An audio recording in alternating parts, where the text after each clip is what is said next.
It's, you guys probably have heard multiple times about the term the TDO X, TDO Pro, TDO Cloud version. You heard all those rumors that we're going to do in the future. So we decided to dedicate this time, a presentation this time, for us to review a little bit and give you a teaser of what is the future of TDO.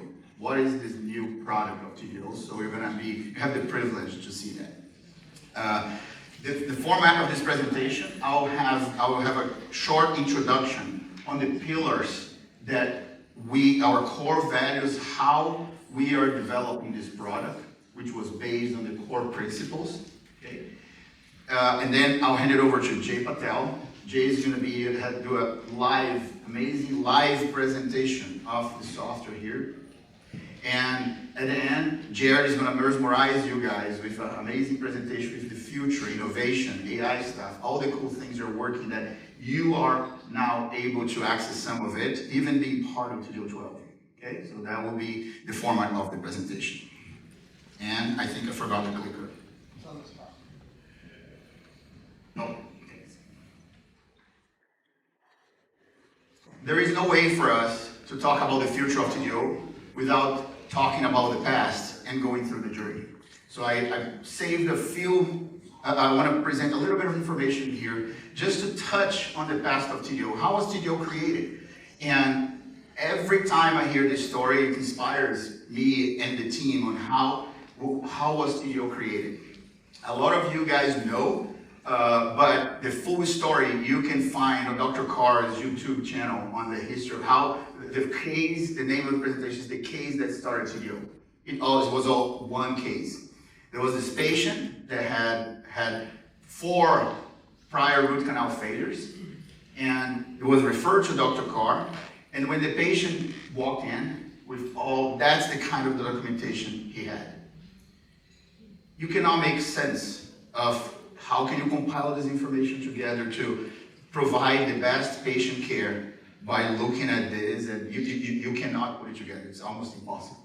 So on that time, he decided, you know what, I need to do something different. He designed a bunch of forms by hand, and he approached he approached a few of the competition, PBSN and the division, and showed those forms and asked them, can you implement those clinical forms for us? And both companies rejected that. Nobody's going to use this, it's too much data. So he decided to create his own software.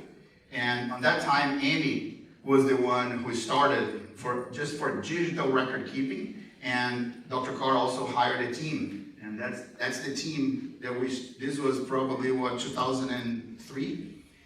And it was an amazing team. Still is an amazing team that we work together, develop all those functionality. It is a journey to be there.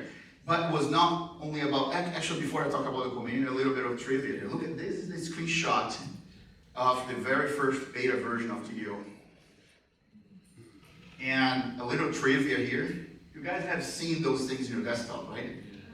You guys know what it means? The dog breath. But you know why the name of the company was Dog Breath? Because the competition stinks. That was Dr. Carr's vision. And he had that as a dog breath demo, and then I remember me interviewing for a company that was going to work for dog breath. It was interesting. It's interesting. And what's important here is it was never about the software. It was always about the community. And one of my first meetings that I was there, I remember the first video meeting for me, I was cooking. That's me doing barbecue there with Dr. Lyle in the back. And see, the journey was amazing, but you know, look, I had hair at that time. Look at this, really? But it's joy, a lot of joy through this. And I have to tell you guys, it goes from small meeting where one Brazilian dude was just cooking barbecue for everyone to a large meeting with a bunch of people. That was a picture from Paradise Point. And the value of TDO has always been greater than the software itself. From start, Dr. Carr always demanded the best from all of us, not only as endodontists, but as people. It was always about the community. This is the 28th perf user group meeting. It's very rare to find a company that's after 28 years of its foundation to still deliver innovation. And we're still doing this, preserving the culture and still doing this. So it's all because of you guys. It's the community, it's not us.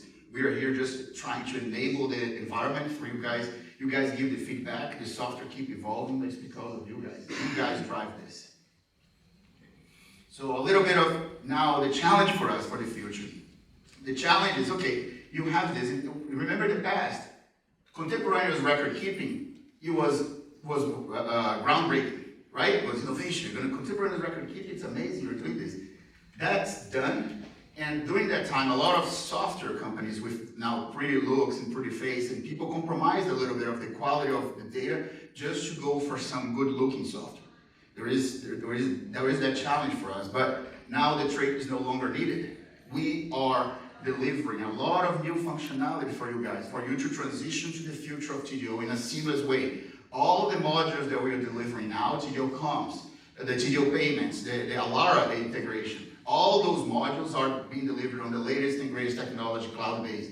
And that transition, you will see the cloud letters, for example. You guys have access to the cloud letters that it's really, how many times you had issues with letters and stuff, so we decided to completely redevelop and let's go cloud letters. So it is, and that the challenge is there because it's hard for us to develop. And how do we change also from a culture of customization and standardization? TDO is highly customizable now, right? So you guys told us, TDO is complex. I get it, it is. There are multiple ways of doing the same thing in TDO.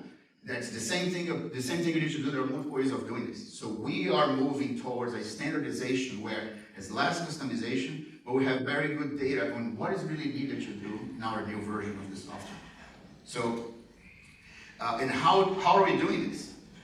We are, and in those, I promised myself to never talk about statistics with this, not statistics or percentage with this group, because one time we mentioned some percentage on support on the forum, I got eaten alive with prior probability.